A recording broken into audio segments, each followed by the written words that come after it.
Right. Right. So good evening, everyone. It's a beautiful Sunday evening. So I'll just keep it very light so that it's helpful for everyone as well as we learn something. My name is Dr. Anujit, and I am the the national president of GCMER. And today's talk is an introduction into medical journals as well as the publication process that is involved in them. Along with that, I would like to explain a bit about authorship, a bit about copyrights, and a bit about publication ethics as well. As we go along, I'll ask a couple of questions. So if it's possible for you, you can unmute and speak, or else you can put it in the chat box as well, which would be helpful. All questions would ultimately be answered by me, but this is just to keep the session a little interactive. So full disclosure right in the beginning, to explain and to show my examples, I've chosen a variety of photos from Bollywood, memes, as well as pictures, because I believe it tells 1,000 words. And the first three things I will apologize for right in the beginning, but I've used a lot of ophthalmology references and journals to illustrate my point. That is something that I believe would be the same for all of us. Right. So if you are attending this lecture, you might be in the stage where your first manuscript may be ready. You might be in the stage where your first manuscript is in progress, or you might be in a stage where you're ready to start your first manuscript. In any case, this was my look when my first manuscript was ready and I was going through the final proofs of it. But there was one thing that all of us should keep in mind just before we send it off to a journal. So the most important thing to do when you are ready to submit to a journal is to take one look and to assess the strengths and the weaknesses of your paper. You might be working on a clinical paper, you might be working on an academic paper. It might have a lot of shortcomings, it might not have a lot of shortcomings.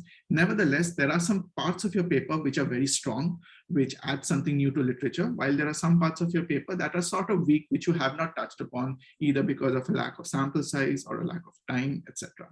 So these are some questions that you can ask to your paper and have your paper answer to you, so that you can get a better idea about which journal would be fitting to submit your paper to. So some questions that can be asked is, what is the message that you're kind of trying to set out? Is that message clear? Is this a paper worth writing and publishing ultimately? Have similar findings been reported earlier? And if they have been reported, what is the extra thing that your paper is adding? And finally, are you focusing more on the clinical aspect or the academic aspect? Because according to that, your journal choice varies.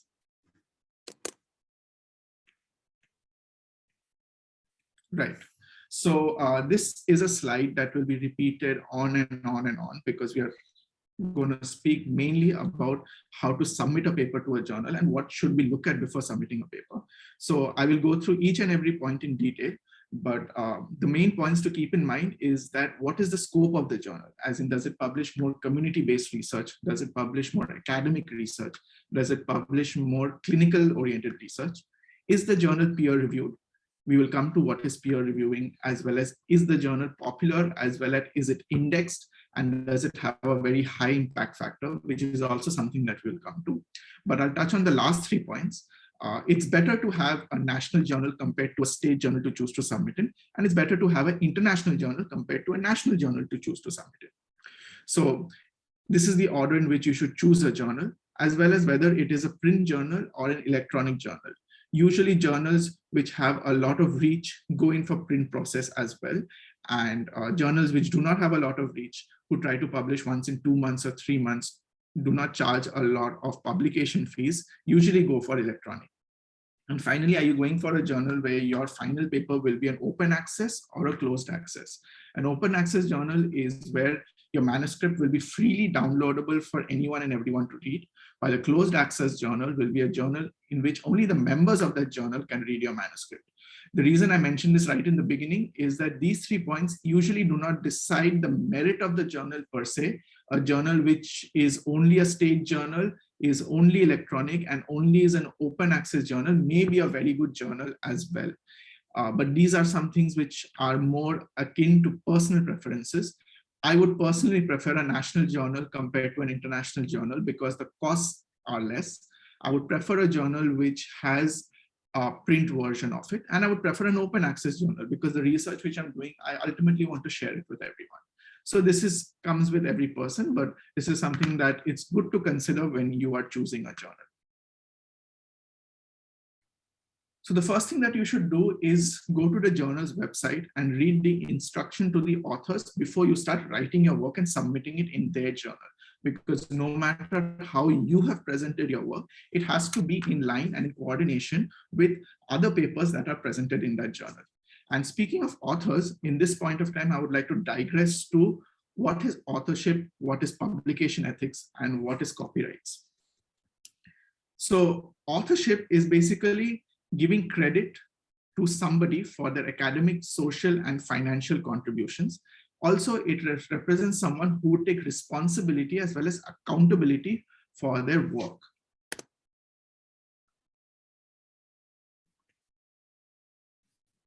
So the ICJ-ME guidelines to choose an author for a journal, because mostly we have a lot of friends, we have a lot of colleagues who somehow get together and they are wondering whether they should publish a paper together, but they're not sure whether they are good enough to be an author of that paper. So the ICJ-ME guidelines state that to be an author, you should have either or and all the requirements that are there in this slide. For example, you should have a substantial contribution to the conception of the manuscript or the design of the work, either in data acquisition, analysis, or interpretation. You should have played a significant role in drafting the rough as well as the final manuscript.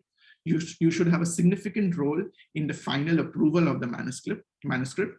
And finally, you should be agreeing to be accountable for the accuracy and integrity of the manuscript.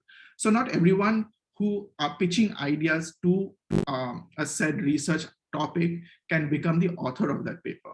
Me and my friends might wonder that we want to do a research between the association of smoking and lung cancer, but not all of us want to take accountability for the findings of our lung cancer patients or for the patients that we're taking into the study. Therefore, by that criteria, we should not try to become authors of that paper. However, for another study, maybe a questionnaire study, we want to do all these things. Therefore, you can bring someone and make them an author. So coming to that, these are very important standpoints to mention when there is somebody else who wants to enter your study and someone else who wants to be a part of your study midway during a study. You can ask the person these questions specifically.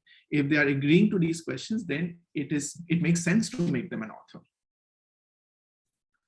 Right. So along with primary authorship, there is some other types of authorship that you should know about before you send your publication to a journal.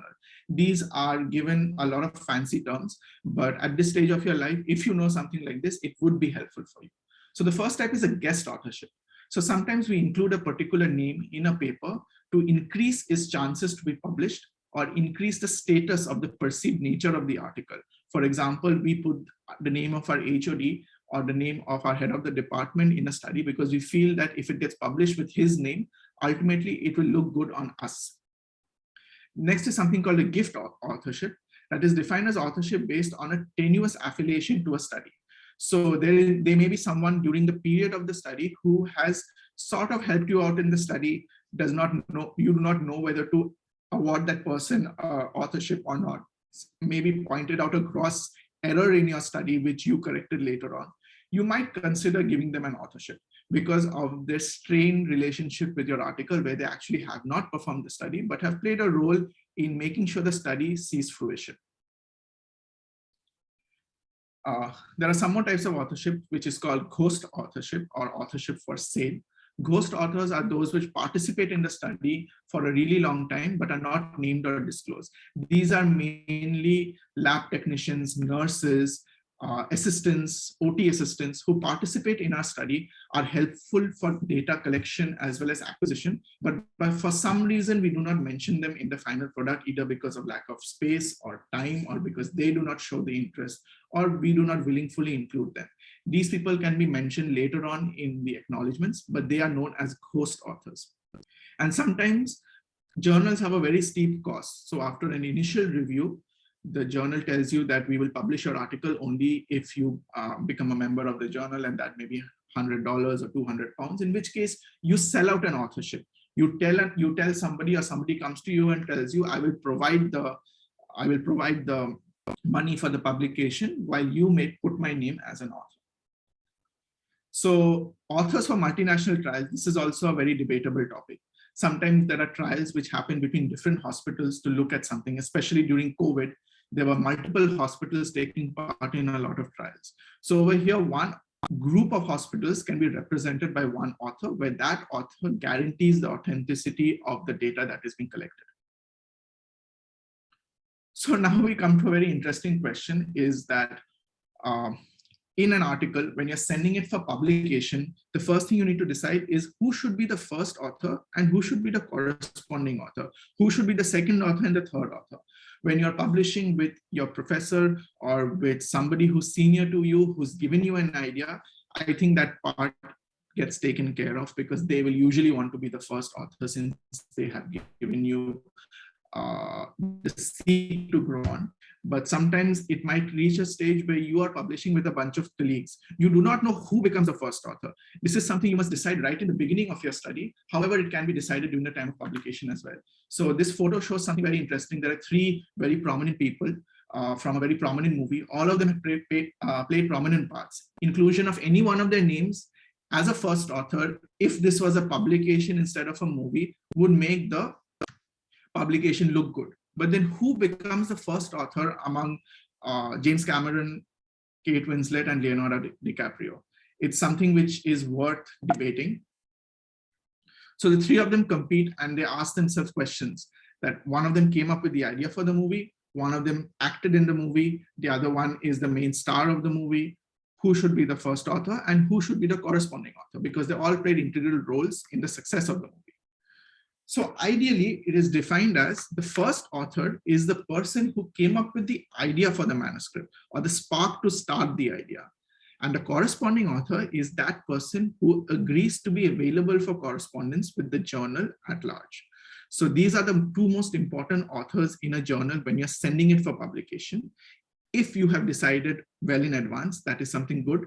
But if you have not decided, a good criteria to decide this before you enter a journal publication process is to use this framework or algorithm. Right. So with that, we move on to copyrights and publication ethics. This is something very simple to understand, is that when we publish an article or when we send our manuscript to a journal, it's very important to know that sometimes the journal, the manuscript remains under our copyright, as in we own the content of the study. But most of the times, it varies from journal to journal, but most of the times the authorship gets transferred to the journal. The journal is free to use your article to publicize the journal itself. So this is something that nobody knows during the publication process, especially if you're the first author, etc., etc. For example, some authors publish the use of various drugs, for example, hydroxychloroquine during COVID-19. The name of the drug, the name of the author, the name of the trial becomes famous in the beginning. But however, when it gets published in the journal takes all the credit and the copyright gets transferred in the name of the journal. So ultimately, it is Lancet or Nature or British Medical Journal, that journal which is known as the journal that published this article, no more in the name of the author. It is good for an author to know this during the initial publication process. So coming to that, we come to a couple of lines about publication ethics. There is an ethical rule that you should not send your manuscript to multiple journals, because it is not allowed to publish the same manuscript in multiple journals. However, in general, we try to send our manuscript to multiple journals, and when it gets accepted in a journal, we redact it from the other journals. Another thing to keep in mind is the idea of plagiarism. It is very important not to plagiarize anyone's work, even though it may seem very easy to copy down one sentence once in a while from someone's article. If you feel that you are copying someone's work too much because you are in the beginning stages of your journey, it is very easy to do plagiarism check. There are a lot of plagiarism check softwares online. This is something you should consider at the beginning of your publication process before you consider submitting to a journal, because often we are not aware that we are plagiarizing, and that is the worst part. And sometimes later on, when it gets pointed to us, it might be too late to make the correction. Right, so this is something which we should all be aware of. There is a lot of talk about the falsification and fabrication of data during the publication process as well. A very, very, very famous example is in 2020, there was a multinational trial. This is a screenshot from Lancet. There was a multinational trial about the efficacy of hydroxychloroquine and chloroquine in COVID-19. And that gained a lot of popularity. And even in India and a lot of countries, healthcare workers started prophylaxis with hydroxychloroquine. Then a couple of months later, a lot of people wrote to the journal, a lot of people wrote to Lancet and disproved this theory, cited many mistakes in the manuscript, and finally the article had to be retracted. And Lancet, a journal like Lancet, issued a public apology. So this is a very unfortunate incident in the time of the pandemic where some authors published falsified data in the journal, and the journal did not do a rigorous check before accepting the data. So it is very important to keep in mind that if your data is not well resourced or the data is not well sourced, if you are not sure about the integrity of your data, it is best not to publish it. Because even from a journal like Lancet, which may accept your data under certain circumstances, the article may be retracted as well. So these are some basic ideas to keep in mind about the manuscript and the integrity of your manuscript, as well as the details about your authorship, the details about publication ethics, and a bit of idea about plagiarism, fabrication, falsification, etc. These are some mental checks that you must do when you're ready to finally submit your article. Because when you're in the process of data collection and analysis, it might not be possible to think so far ahead. But when you're at the stage of publication, there might be a quarrel between the authors about who takes first authorship. There might be a sort of a flip a coin decision about whether we include something that may be falsified, that we are not sure about the integrity of. It is at this point of time, I want to remind you of all the things that I've said. It is best to use the best practices so that we do not fall into any sort of funny situation, right? So with that done, let's get back to publishing. You've checked all these things in your article. You're sure that nothing is plagiarized. You're sure that nothing is falsified. You are sure about your authorship. You are sure that once you publish, the journal has all the rights to use your publication as their own. And you're sure about the strengths and the weakness of your paper. And you decided you want to go for either a national and international journal. You've decided whether you want to go for a journal that is open source or closed source. And you've decided how you want to publish your article. So now we've covered these statements. We've covered the scope of the journal, whether we want to go for an academic journal or a non-academic journal. We've covered, just a minute. Right. So we've covered the basics. We've covered the scope of the journal, whether we want to go for an academic journal or a non-academic journal. We've decided the reach of the journal, whether we want to go for a national or an international journal. We've decided whether we want to go for a print or an electronic journal, and we've decided whether we want to go for an open access journal. These are the things that you can sit at your home and decide. You do not know much about the journal, you want to go ahead with it and decide this. Now we come to the more interesting things, the interesting part of publishing and why these things are important. Basically, peer-reviewed journals, the popularity and impact factor, whether it is indexed and what is its periodicity. Right, so we'll go through this in a bit. What I mean to say in this slide is that once a journal is published, there are a lot of indexing softwares that are available all around the world. PubMed is done by the NIH, as well as other indexing softwares which are also owned by the NIH. Indexing softwares are basically softwares that congregate journals of repute together. So if you find it in this indexing software, in a way you are sure about its authenticity. Right. So right now we'll go in a bit into indexing and impact factor of a journal. So indexing is a reflection about the quality of the journal. So indexing is directly related to the number of times the journal or the articles, the manuscripts in the journal. If a journal publishes a lot of articles that in one get, the other word for cited is basically to get mentioned. So when I'm, it's a more formal version than what on Instagram or Facebook. So On Instagram, Facebook, we'll give each other public. That is to give other. When we publish an article, we give a shout out to another person or another publisher or another author. On social media, we call it a shout out. In publications, we call it. So once we give a citation, it adds repute to the journal. And the more number of citations that a journal has over a period of the last 2 years, that results in its indexing in general, as well as its impact factor. So you must go for an index journal, which I will explain right now, and you must go for a journal which has a high impact factor. That means the articles that are published in that journal are cited numerous number of times or mentioned by other authors numerous number of times. And an article will be mentioned by an author multiple times if that article has some value. So it is a direct relation to the value of the journal as well as the value of the manuscript. Right, so this is an interesting exercise that I brought in front of you, because a lot of times we start off by thinking about the best journals, and then somehow we go down the rabbit hole and we select a journal which we are not very happy with, or we do not know whether we should take up, especially when our publication is absolutely ready and we do not know how to publish it. So on the left, there are two photos. The first photo on the bottom left represents a food stall or an eatery in the middle of India, while on the right, it represents a food stall or an eatery somewhere maybe in the United States or the United Kingdom. They are both related. They are both the same type of roadside food stall. However, they're in different countries, or rather one is national and one is not national. So now I put two more photos. The photo on the upper right represents a 5-star or a 7-star restaurant in the United States or the United Kingdom.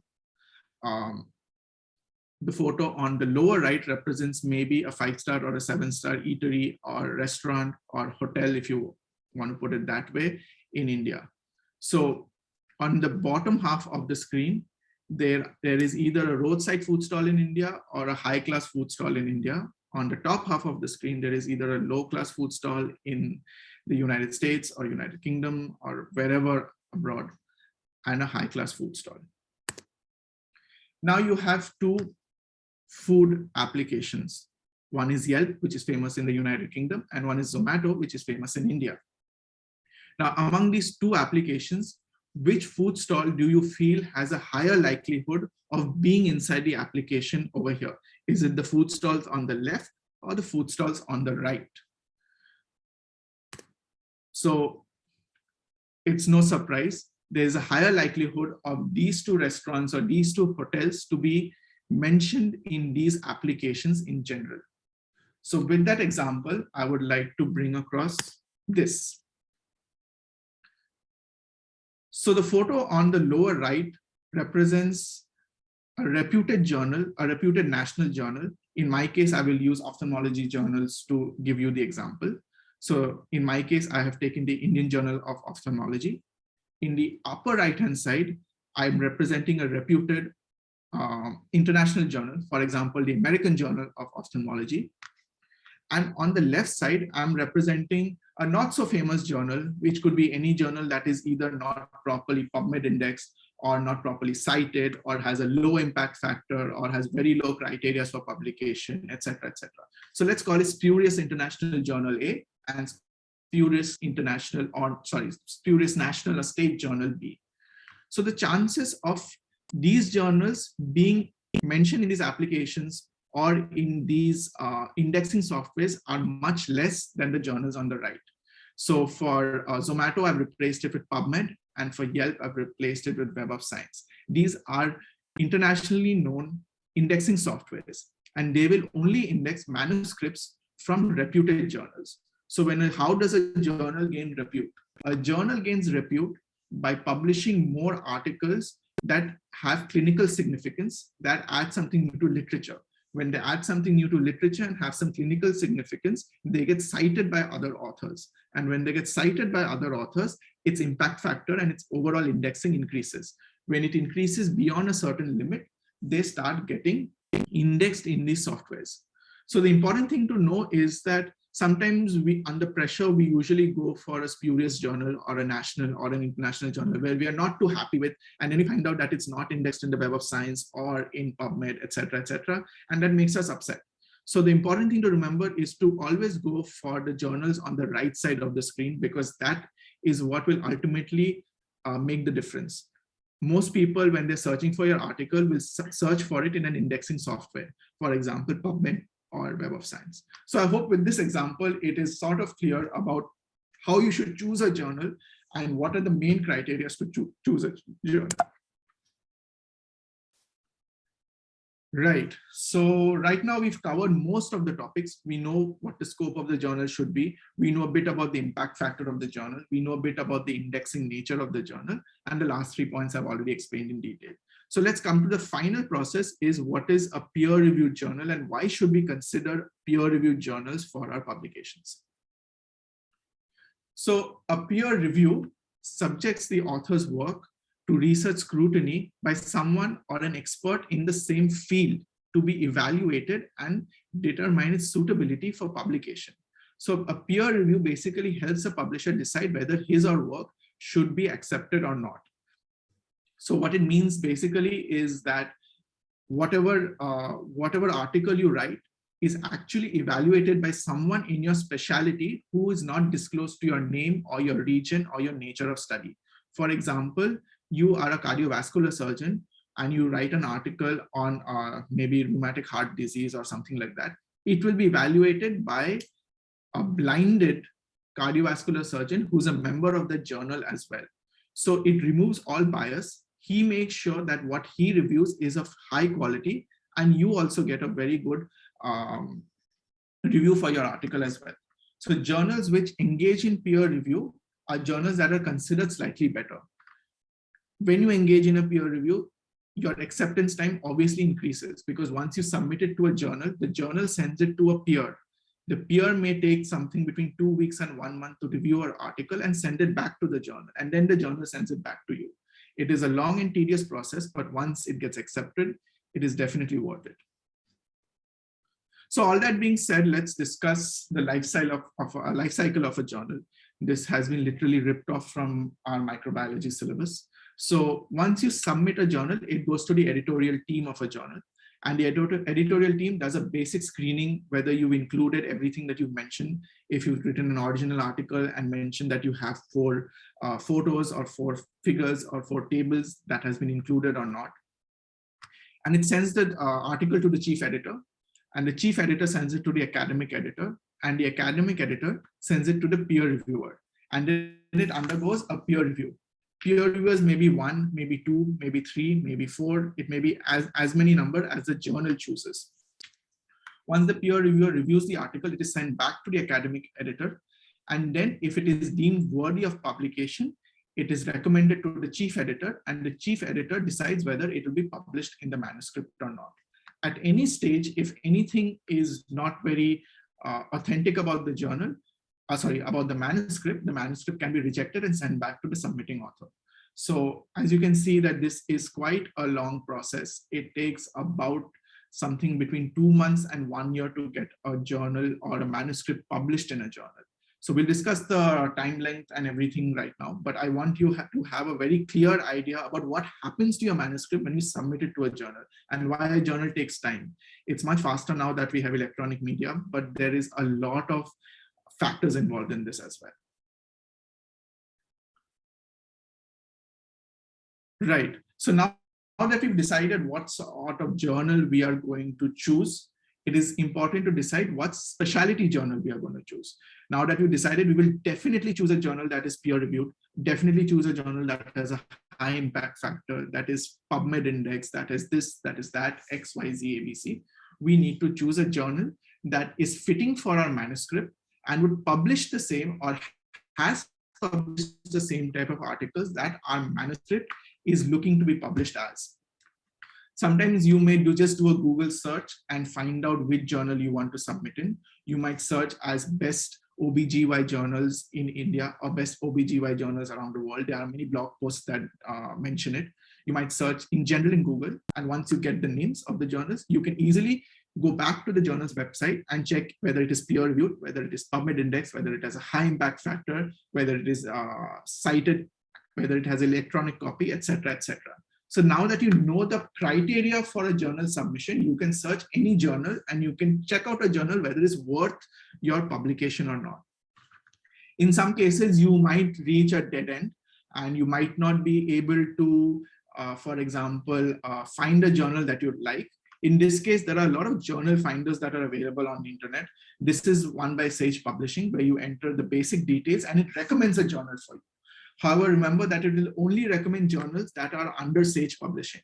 Other major publishing houses are Elsevier, so you can go to their journal finder and search for journals under them as well.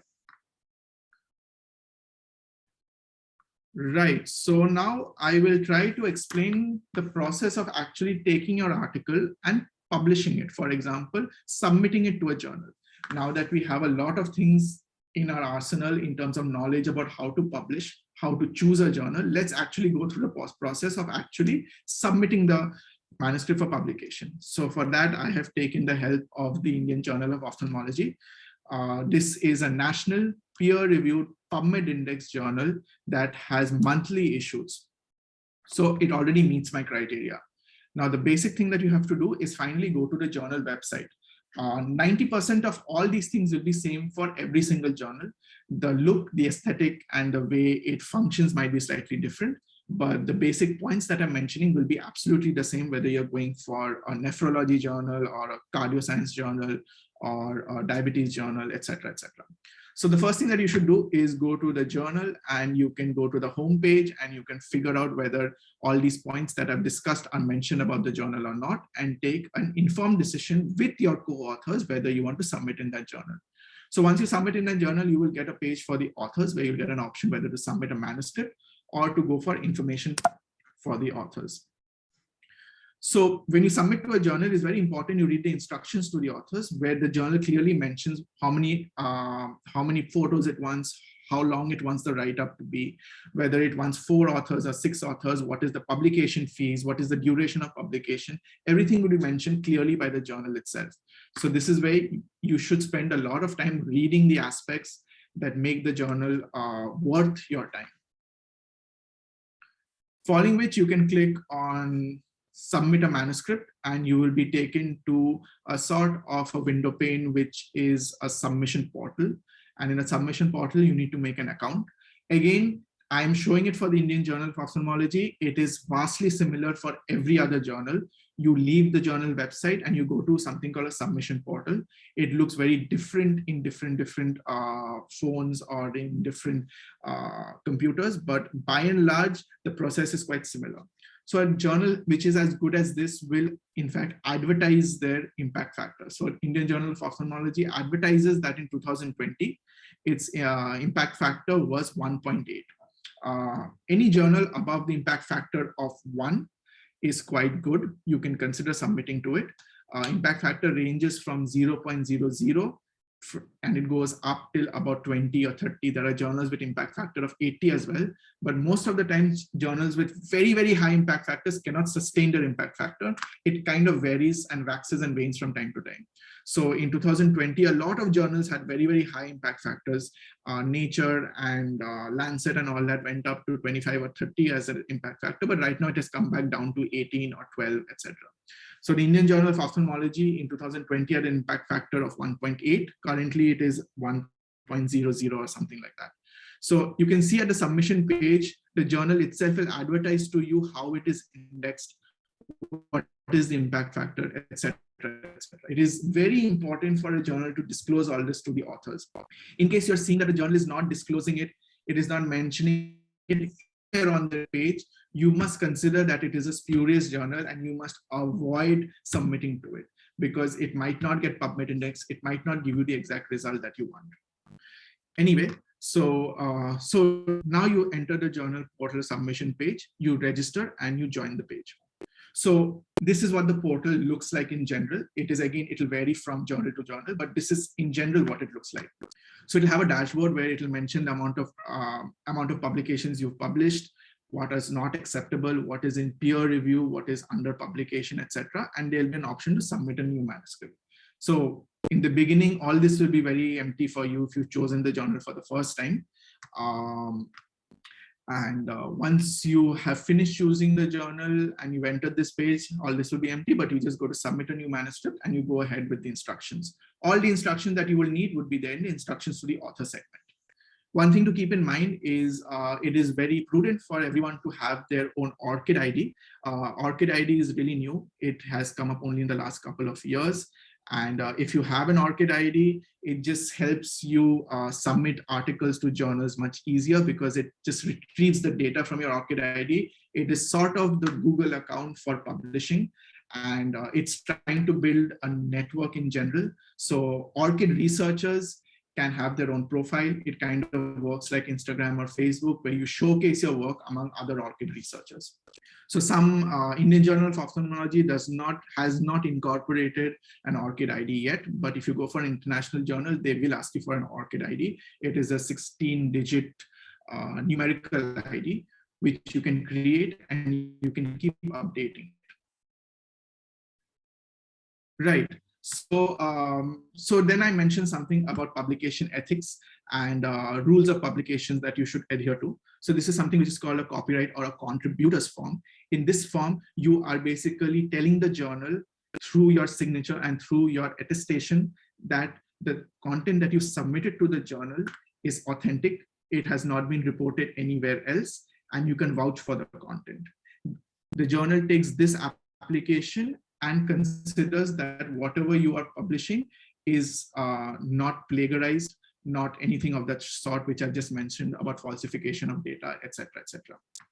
So this form varies from journal to journal. In some journals, you just have to tick it. In Indian Journal of Ophthalmology, you just have to sign this form and send it across. So once again, the instruction to the author section will be repeated when you're submitting your article, and there'll be something called a publication checklist. It has various names for various types of manuscripts. There is something, I'm not really sure about the names right now, but it has a set of names for case reports. It has a set of names for original articles. Most of it is fairly similar for all journals across the board. Most journals will accept New Times Roman and Arial, a font of 12. Bold, will not accept any colors, will accept double spacing, will accept a couple of things like this. But it's always prudent to read the rules and regulations before you submit to a journal, because it can be rejected from the editorial review itself if any of these factors are not in line, because that is what the editor will check, because the editor will always try to save his journal. Right. So then you have something like this. This is what I initially explained about guest authorship and gift authorship and ghost authorship, etc., etc. So sometimes you are not sure about what each author or the role each author has played in your article. So most journals gives you something like this, where you tick what the role has been played by the author, so that it is very clear to the journal that all the authors have contributed equally to it. So the Indian Journal of Ophthalmology divides it into concepts, design, literature search, clinical studies, data acquisition, statistical analysis, manuscript review, manuscript editing, manuscript, etc., etc. So you can take all this and you can send it across. Again, it will be different for different journals, but the basic reality is the same. Right. So you submitted your article. You've gone through the entire publication process. You made sure nothing is plagiarized. You've made sure nothing is wrong. It's gone through numerous peer reviews. You've got your acceptance. Is this the end? Can you start celebrating? Yes, you can start celebrating. Once the journal sends you a mail saying that your article is accepted, that is the do-all and the end-all. But you still need to correspond with the journal. This is where the corresponding author plays the most important role. Because once their journal is accepted, it will go through multiple phases of proofreading as well as manuscript charges before it is finally published. This is where the other authors need not bother about it, but the corresponding author will have to correspond with the journal. There have been cases where after acceptance, neither the corresponding author nor the first author nor the second author has corresponded with the journal, The journal has sent the final proofs. And after that, because nobody has even opened the portal after acceptance, the journal, the manuscript has been rejected because of loss to follow. So you don't want something like that to happen to your journal. So this is me warning you that once your manuscript is accepted, please still check the portal. So I'll show you the life cycle of 2 case reports that I submitted. So the first case report over here, you'll understand a photo on the left when I show you the second slide that is involved. So the first case report went through an editorial review, then went through, this is the life cycle of the journal that I was explaining before. So it went through a peer review, then it went through a stage of revision, then it again went through editorial review, then it again went through revision, and finally, after I paid the manuscript charges, it went through a technical check and then was accepted. So you can see from the day I submitted it, the day of acceptance, it took 80 days. So something less than 3 months. So that is a rough life cycle of my case report from the time I started talking, so from the time I submitted the manuscript, the time I said that manuscript is accepted. Then it went through the first stage of author proof. It went through the second stage of author proof. It went through the third stage of author proof. Then it was ready for publication at the 97th day. That is about 17 days later. And then it was published. It was published 104 days later. So that is roughly a little over 3 months. However, this is not the usual case. This was an expedited article that was published during COVID-19. It was an expedited case report. So the best case scenario from the time you submit your article till the time it gets accepted and then finally published may be as less as 3 months. However, this is another article that I submitted. This was also a case report. It went through an editorial review. It went through a peer review. It went through a revision stage. It went through manuscript charges, and then it was accepted. Now look at the difference between the acceptance and the date of submission. It's roughly about 40 days more because it was not related to COVID and it was not expedited. So if you're submitting a general case report in a national journal, you can expect it to be accepted maybe about 3 to 4 months after you have submitted to a journal, provided you do your revisions as well as your reviews early. But now this is the clincher. From the time it got accepted, it went through stage 1 of author proofs, stage 2 of author proofs, stage 3 of author proofs, sorry, only 2 stages of author proofs, but it was published 325 days later. That is nearly a year. Imagine how much I had to wait for this case report to get published. So maybe if I submitted it in January 2020, it would have gotten published nearly at the end of the year. So sometimes you lose your hair and lose your sleep and get back pain when you submit articles to journals. It is important to make sure that acceptance is not the end.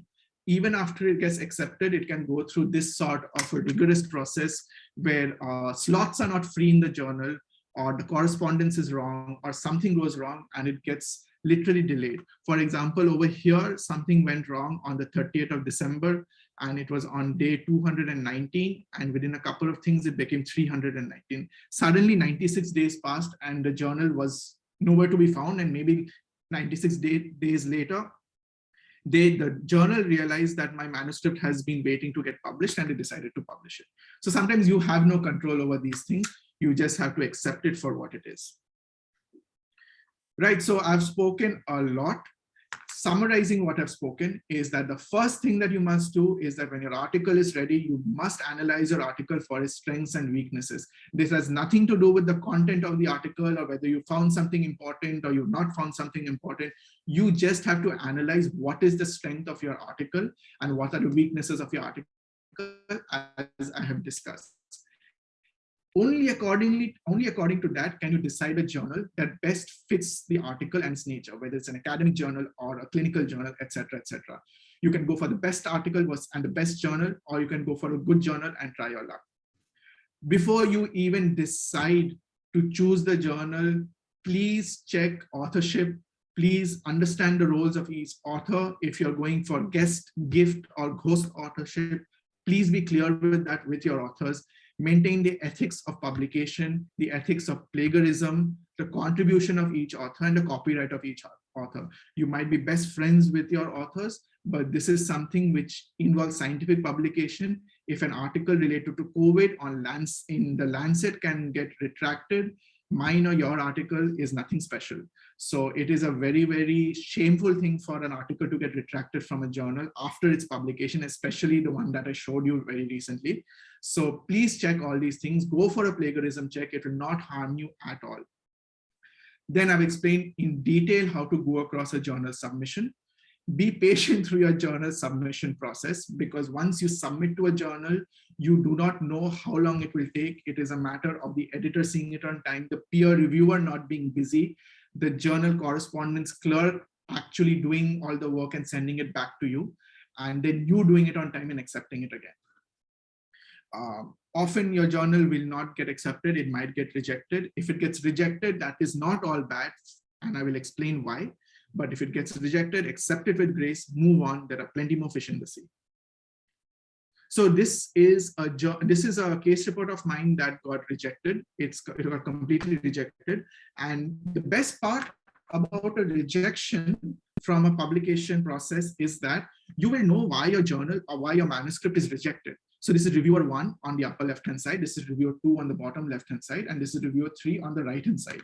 So all the 3 reviewers have totally blasted through my article, but have mentioned actionable points for which my manuscript was rejected. So in this case, I can make these changes and resubmit it to another journal.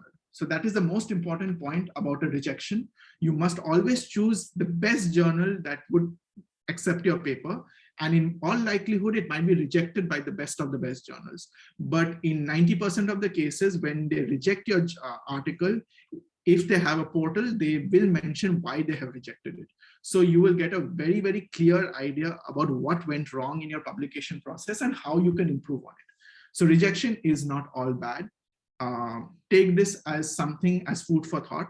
You must try and submit to the best of the best articles, journals. Please do not hesitate to do something like that. So with that, I end my long monologue. Thank you very much for your attention. GCMAR organizes a lot of interesting things like this. So you can follow GCMAR if you're joining in for the first time. If you're interested in speaking to GCMAR about any other workshop that you want to conduct or you want to be a part of, if you want to join the team, you can mail GCMAR directly or DM them. If you want to contact me, this is my handle. It is up on the lower right-hand side. You can ask me any question that you feel like as well. Right, so thank you so much. Tuba, I'll send the mic back to you. Thank you, sir. That was a very enlightening session. Does anyone have any questions for sir? Any more questions? You can type them in the chat box. So it's quite natural for people not to have questions because they're bombarded with information for the past 50 minutes. But if you have understood everything, you can type a Y in the chat box. And if you have not understood anything, you can type a no N in the chat box. That's basically how I assess it. I'm sure you will have questions once you think about this. So you're more than free to DM me about any questions. The most important thing that I want to give as a takeaway is that the publication process is a very long process. So patience is key. Do not get disheartened once your publication gets rejected. And out of pressure, as young researchers, sometimes we do not follow publication ethics because most of the times we are not aware of publication ethics. So I took this opportunity to explain publication ethics to everyone. So I hope that was helpful for you guys. And other than that, if you were just enjoying a Sunday evening, I hope you enjoyed the memes because I spent a lot of time searching for them. Right. So Priyansha has a question. Does the chances of getting your research published vary according to the type of study design you conduct? All right, so this is a very, very interesting question. This is also a very important misconception. So each study design has its own merits and demerits, and a wise reviewer will obviously spend time judging the research based on its merits and demerits. What the researcher will look for is whether you are being honest about the limitations of your study. For example, you did a case report in which the patient ultimately passed away. So further treatment of this interesting case could not be done because the patient was very serious. If you are very honest in your case report about how the patient passed away, because most COVID cases or most case reports on COVID have patients that passed away and further treatment could not be done. But since it was the first time something was reported, it was the first time something was seen, it was reported in a journal. So if you're very honest about these factors in your journal, in your publication, there are higher likelihood of it getting accepted.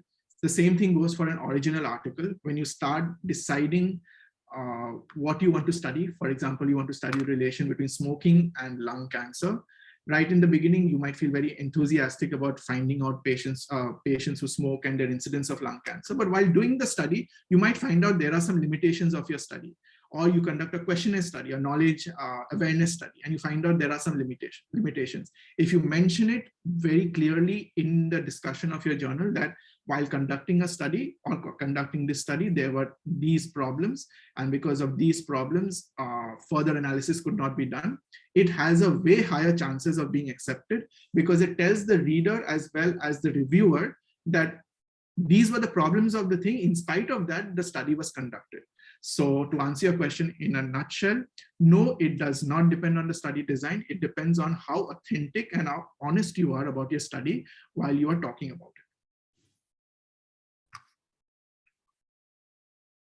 So I just see a bunch of thank yous.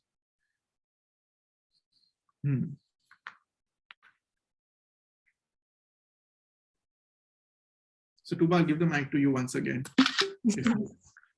Thank you so much, sir. The post-event form has been shared. Please fill it to mark your attendance and receive your certificates. Before we bid goodbye, I request all of you to switch on your cameras if you don't mind, so that I could take a picture, as this will be the last session of our series.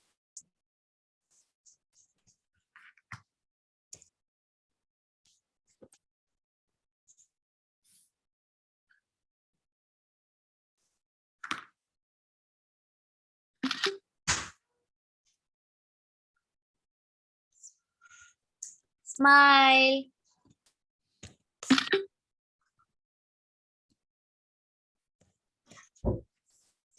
Thank you so much. I hope this session was informative for all of you, and also I hope the entire series was informative and we could we could accomplish our objective of helping you guys to kickstart your research journey through this series. Stay tuned for more updates regarding upcoming events and sessions. Goodbye, everyone. See you. And thank you, sir, once again. That was a very informative session.